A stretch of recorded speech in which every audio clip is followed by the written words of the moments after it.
Hello, everyone, and welcome back to The Rundown, where we talk about 2A news and conservative views. I will be your host today, Craig DeLuz, coming at you from the West Coast, the left coast, behind the Iron Curtain, otherwise known as the Sierras. But as we all know, I do not do this program by myself. That's right. My name is Mike Piroworski, coming to you live from the East Coast. That's the coast with the most, from the co-host with the most, here on The Rundown. 2A views, conservative news, and Craig, I know it's a toss-up. Is this Thirsty Thursday or Throat Punch Thursday? I'll let you decide.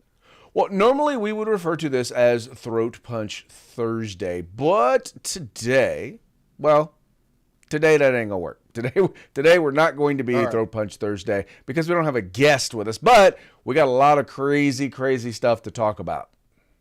Crazy. Wild and crazy. Cats and dogs living together. Mass hysteria. Yeah, it is. Wow. All I could say is, wow, where things are at right now. It's fun stuff, fun times. But before we get into that, Mike, why don't we take a moment and give a shout out to our sponsors? We should do that. So let's say hey to our good friends at Hitman Industries. That's hitmanindustries.net, hitmanindustries.net. You got yourself an AR in the past 5 years, probably got one of their rifles, don't even know it, or one of their barrels in your rifle, don't even know it. Now you can get barrels from them direct.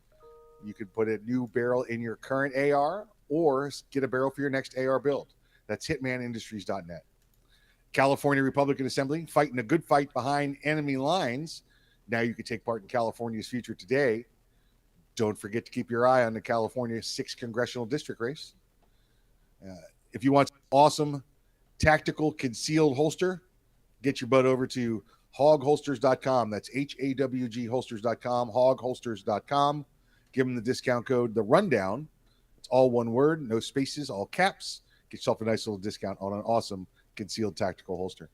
And if you're looking for some gear to go camping with, hiking with, go play paintball with, whatever it happens to be, go on over to uscombatgear.com and tell them we said hey. That's right, folks. These are our sponsors. They bring us to you so that we can bring you to them. So do us a favor. Do yourself a favor. Visit them. All you got to do is follow the links in the description to this program. Check them out. Spend some money with them. And make sure you tell them that it was the guys over at The Rundown that sent you. Also want to encourage you, if you haven't already done so, please make sure you like, share, and subscribe. Like, share, and subscribe. Tell your friends to do the same. This is the place where these sorts of conversations are taking place. We're just having a good time talking about sometimes complicated issues, but we're talking about them from an everyday person's perspective. Although, some of this stuff we deal with on the regular, so we have an opportunity to kind of enlighten you, or at the very least, entertain you. We try to be anyway. That's the goal. Informative and entertaining. Infotainment. That be us. There we go. That's it. All right. We're going to lead off today with, we're going to lead off with the Supreme Court. Just this morning, the Supreme Court has ruled that race-based admissions to universities, and specifically University of North Carolina, as well as Harvard University, has been struck down. In other words, they're saying that you are no longer allowed to consider race or basically provide race-based preferences. Now, to me, this is kind of a no-brainer because, as we have in our 14th Amendment, the Equal Protection Clause, it basically says right there that, you're not supposed to discriminate on anyone based on race. We're all supposed to be treated equally. But for some reason, folks like, the Democratic Party, President Joe Biden, seem insistent on the idea that we need to discriminate against folks based on race. In other words, if you are Asian, you should go to the back of the line because, you're overrepresented at many of our colleges and universities. If you are white, you need to go to the back of the line because you are overrepresented. Not because you're not deserving, not because you didn't get good grades, not because you didn't get good test scores, but because of the color of your skin. Not the content of your character, which, you studied, you worked hard in order to get there. You proved that you mastered the information. No, you're just the wrong race. So therefore, you get to go to the end of the line. That's pretty much what Joe Biden says here. It says President Joe Biden on Thursday blasted the Supreme Court ruling setting new limits on affirmative action as a severe disappointment, saying we cannot let this decision be the last word. The court has effectively ended affirmative action in college admission, and I strongly disagree with the court's decision, Biden said, adding that the court has once again walked away from decades of precedent. And Mike, what I'll say to him is this, is that if he disagrees with the president or with the Supreme Court, it's probably pretty good because he's a dumbass. Yeah, listen, the president, this administration, the 44th administration, Obama's administration, this was, pandering to, and listen, I'm sorry, the Obama administration stirred up more racial controversy to try and get that on his side. Craig, I absolutely understood and understand the reason we had affirmative action, and I lived through it, and was unfortunately someone who was a victim to affirmative action. A couple of times, because you and I happened to grow up into adulthood during that period. What's affirmative action, folks? Listen, and we know, Craig, you also cited the 14th Amendment, and the 14th Amendment's been around a very long time. Unfortunately, it was not paid attention to. We had slavery, right? We had Jim Crow laws. We had oppression for many, many years. And then the courts gave us affirmative action to attempt to level the playing field. So rather than just wait, 50 years, 75 years for things to get to normal, affirmative action sped it up, tried to level the playing field quicker than normal. And it did, all right? And it's done so. And now it's over. It's no longer needed. And the problem that with the Democrat Party, with this administration, is they continue to say they need affirmative action because, again, pandering to the vote.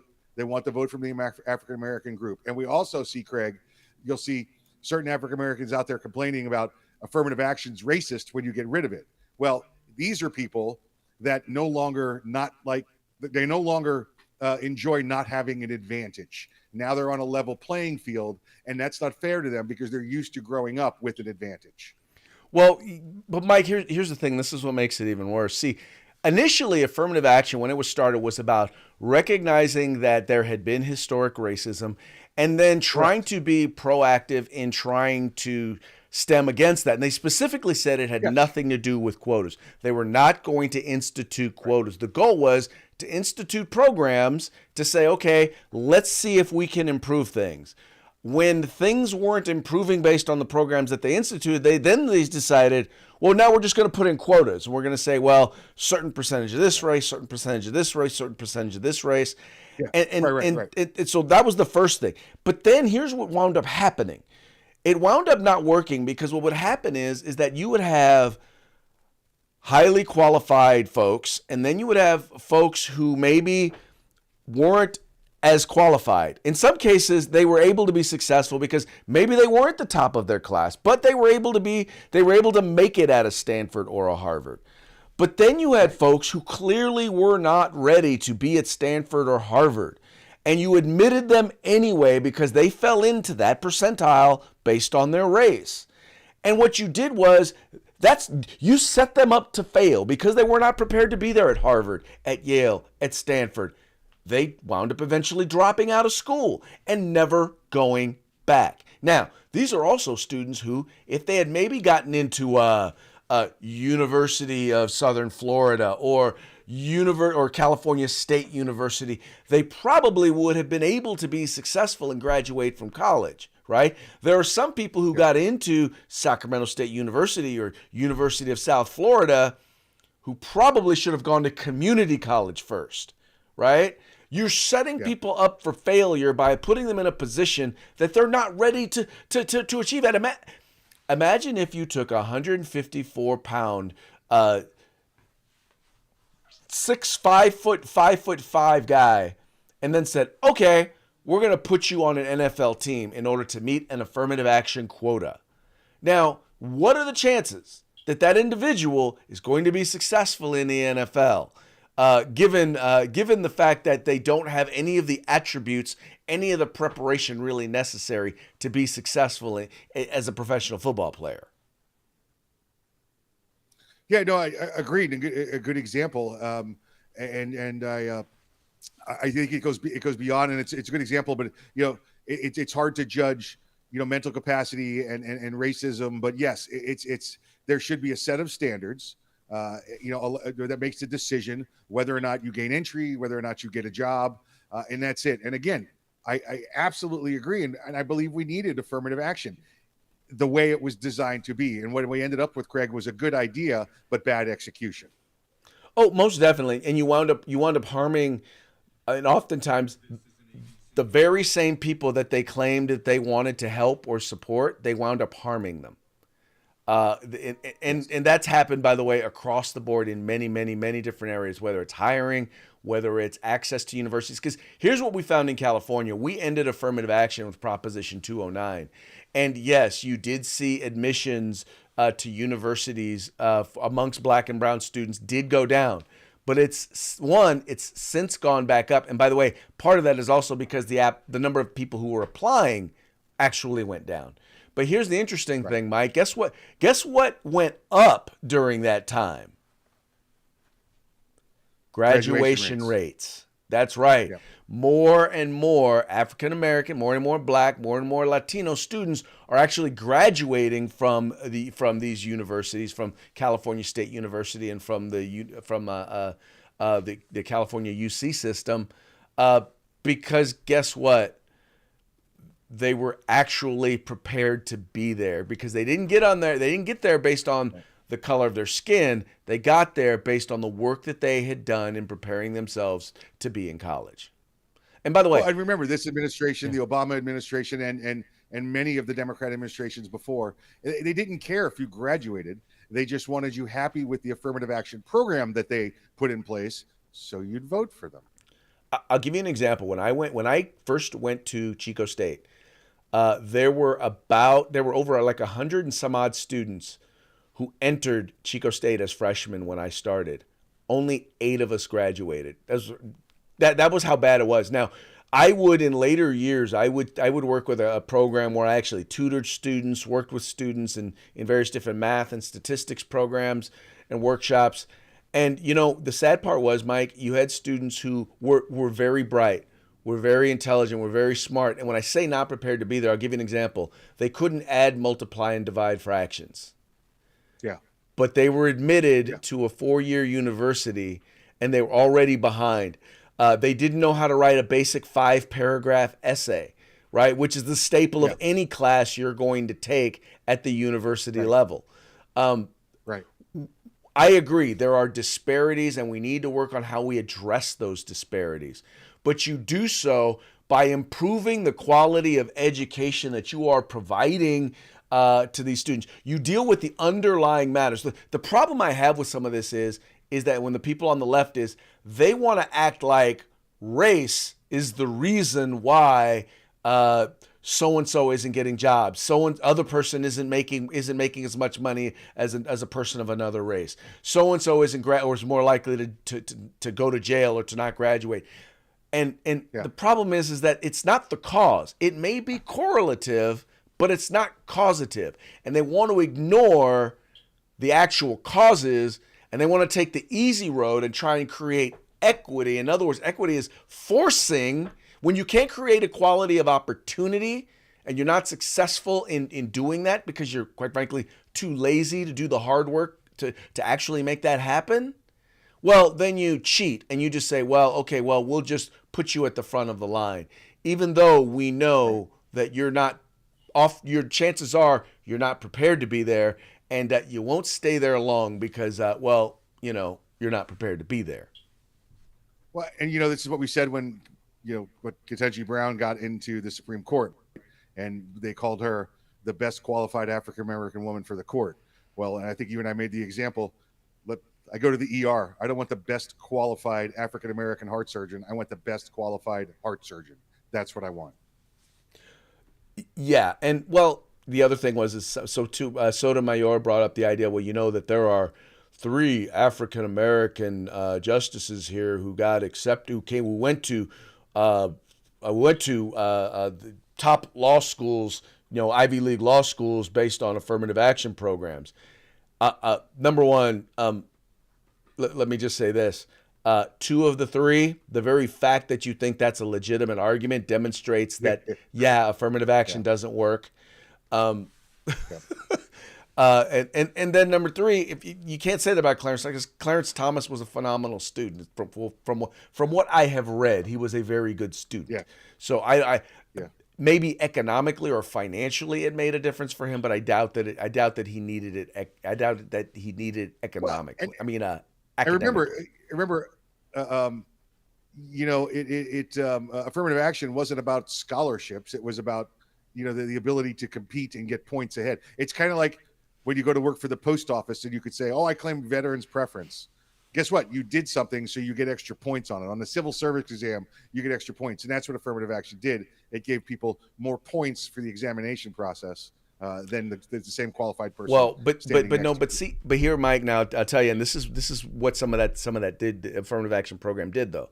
So I remember I got accepted. I got rejected to Chico State through the affirmative action program. I actually got accepted through straight admissions. So I wasn't going to participate in any of the EOP, or anything like that programs until I was told that there was grant money, and I was paying my own way through school. It's like, oh wait, there's grant money. So I get grant money. I get financial aid, additional financial aid if I go through the program. Okay, yeah, I'll do that. But the point is, now, I was not the only student who was of color who got accepted through regular admissions, didn't need to go through that program, but because, once again, paying my own way through school, decided to go through the program because, and that's, by the way, Well, if you're exactly. wondering, Right. Yes, let- and I understand. I understand completely. I'm just the point I'm just making is that affirmative action does not equal scholarship paid college. It no, was it just does the not. opportunity to compete for the slot. You are Yeah. you are 100% correct. In fact, the grants oftentimes that you get will be just enough so that you can't afford to go. Yep, exactly. Yep. Yeah. So anyway, folks, it's an interesting decision. I haven't had a chance to read. I haven't had a chance to read all of the opinions, both either the dissenting or the majority. I'm Concurring. looking forward to reading it, and maybe when we do, maybe we'll come back and have a little bit more of a detailed discussion about it. All right. All right, moving right along. Here we've got going on to, so we already talked about that. Oh, big win for religious freedom. So there was a case that was before the Supreme Court that had to do with a package delivery guy or a mail delivery guy, and they wanted him to work on Sundays. And he went out of his way to try and well, basically just said, look, you have to make accommodations for my faith. And they went out of their way to try and force him to work on Sunday. Well, guess what? Supreme Court bolsters protections for workers who ask for religious accommodations. This is from the Associated Press. The Supreme Court on Thursday used the case of Christian mail carrier who did not want to work Sundays to solidify protections for workers who ask for religious accommodations. In a unanimous decision, the justices made clear that workers who ask for accommodations, such as taking the Sabbath off, should have their requests honored unless employers show that doing so would result in substantial increase in costs for the business. I'm sorry, I just think this is fair. I find it odd that this was something that actually had to go to the Supreme Court.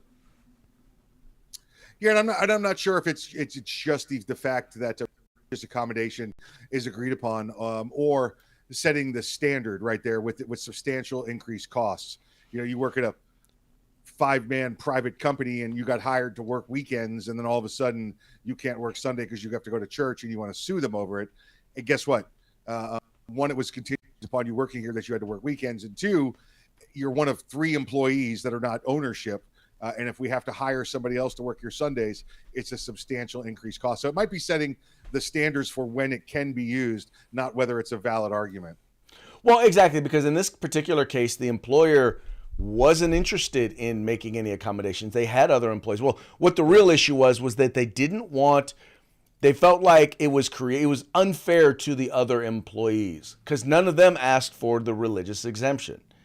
So, Yeah. I mean, if they had Okay. every other employee who was like, okay, I need the Sabbath off, I need Sunday off, and nobody could work, well, then they would just have to say, yeah, no, sorry. But the other problem is they actually forced him to take this position where he had to deliver on Sundays. So the job he originally had, he didn't have to. They actually kind of forced him into having to Exactly. do Yeah. that. Yeah. And listen, it's the post office. It's a pseudo government agency, right? So, they don't care. They just want you to do it. We know the cancer that is government employees, right? And here's a guy who gets hired, right? Thinking, oh, the post office is closed on Sundays. That's a good time for me to go to church. When I go to church, this is a good job. It's a good fit. And then they change it on them, right? They decide we're gonna do it different now. This is the same to me, Craig. This is the same thing if you tell a school teacher we need you to come in on Sundays. That wasn't a deal. That's not how this game works. I want my religious exemption. I didn't need to claim it before because guess what? We have Sundays off to begin with. But now that you want me here, I'm claiming my religious exemption.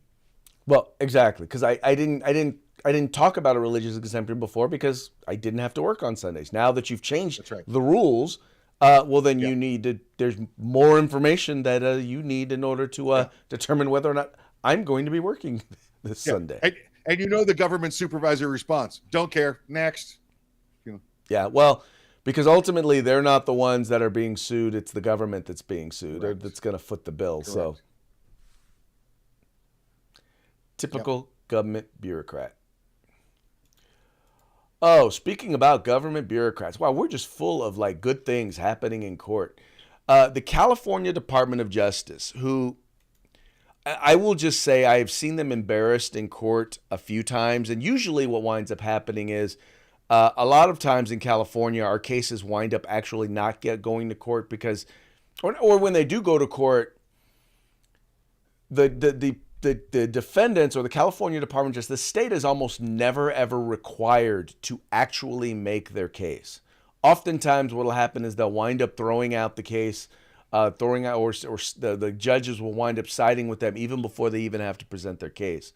Well, such is not the case in the case of the California Department of Justice, or Rob Bonta, or Firearms Policy Coalition v. Rob Bonta. But basically, they're arguing over a bill, and I'll read it here. It says, yesterday, the United States Court of Appeals in the Ninth Circuit held oral arguments in two cases challenging California AB 2571, which bans the marketing of guns to minors. We have covered this awful law before and how it impacted youth shooting sports in California. The pretext for this law was Uvalde. That shining example of law enforcement incompetence was leveraged to go after the rights of citizens to keep arms because of pure spite. Now, what's interesting here is that you see who is posting about this. The people who are running this case. It's the Firearms Policy Coalition. Check them out at firearmspolicy.org. But it says here, Judge Van Dyke asked California if it would be constitutional for the state to ban car advertisements that are considered attractive to minors. California says maybe. I'll go a little further here. So the logical extension of going after the First Amendment in the context of guns is that you hollow out the First Amendment in its entirety. There is no getting around that. No ifs, no buts. When pressed by Judge Lawrence Van Dyke, the state kept dodging and evading. So, Mike, basically, and this is what I like about what FPC does, is they often try to pick cases where you have the Second Amendment is also now dealing with another amendment, in this case, the First Amendment, that historically, by the courts, have had better protections, have had less wiggle room. And they just nail on that other point, just nail on it. And anyway, it was just, it's phenomenal the way that they do it. And clearly the judge picked up on the point they were making. Yeah, absolutely, Craig. The only real surprise here is that this wasn't Judge Saint Benitez that smacked them down. That's it. Yeah, listen, FPC does amazing work. We know that, and we know that there's, I mean, an incredible amount of these unconstitutional laws, either in the shoot or already on the books, that organizations like FPC would take down all that they could. But it's a manpower thing, right? You can only raise so much money. You can only hire so many lawyers. You can only have so many court dates.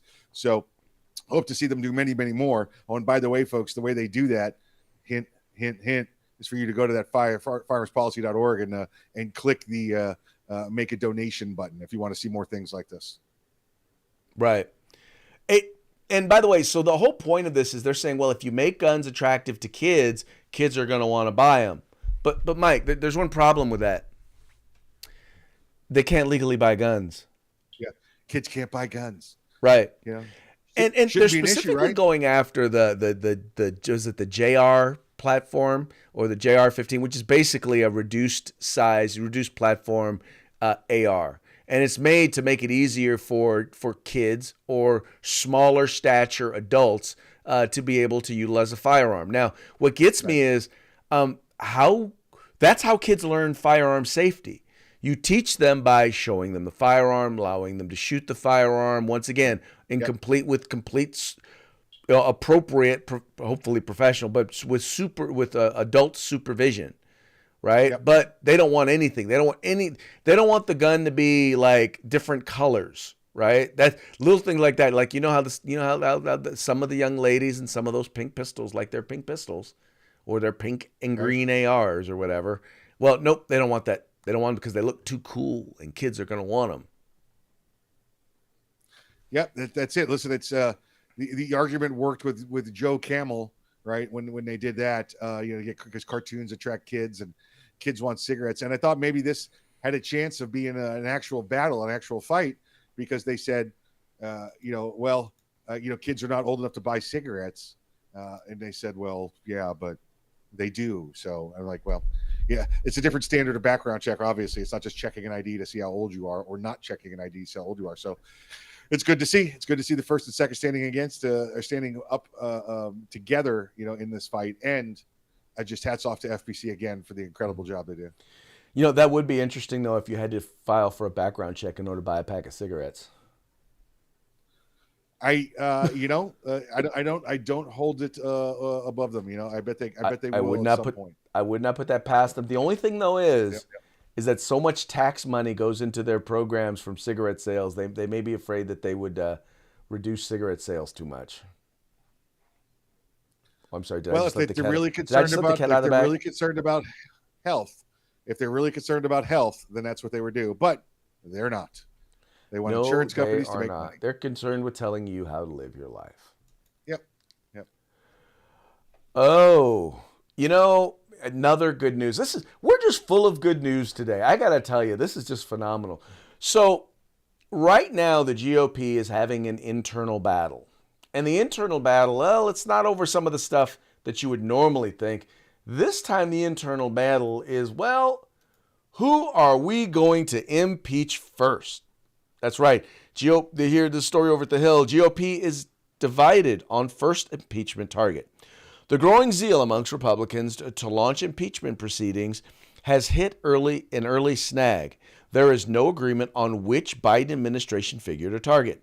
House Speaker Kevin McCarthy this week threw his support behind a possible impeachment inquiry into Attorney General Merrick Garland, just days after the GOP conference sparred internally over a resolution from Representative Lauren Boebert to impeach President Biden. And a possible Biden impeachment came on the heels of an announcement from House Homeland Security Committee Chairman Mark Green, Republican from Tennessee, that the panel would kick off a formal investigation of Homeland Security Secretary Alejandro Mayorkas and proceed with an impeachment inquiry.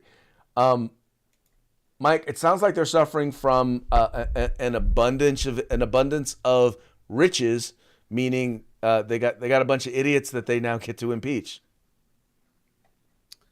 Yes, and I'm surprised. Honestly, it's taken this long. How long has the House been Republican controlled now? We're in our 7th month of it. why did this take so long? Why wasn't this the first day? But I guess they had maybe they had Sundays off, Craig. Maybe they should claim religious accommodations. Well, no, Mike. And here's what I say. The one thing I will say is that they're sticking to process. The process is first you make the case. You have the hearings showing that these folks are incompetent, showing that they are corrupt. Now that we've shown, the public has now seen the information and the evidence that they are incompetent and they are corrupt. And they've had a chance to answer for it. They've had a chance to come before Congress and say what's up.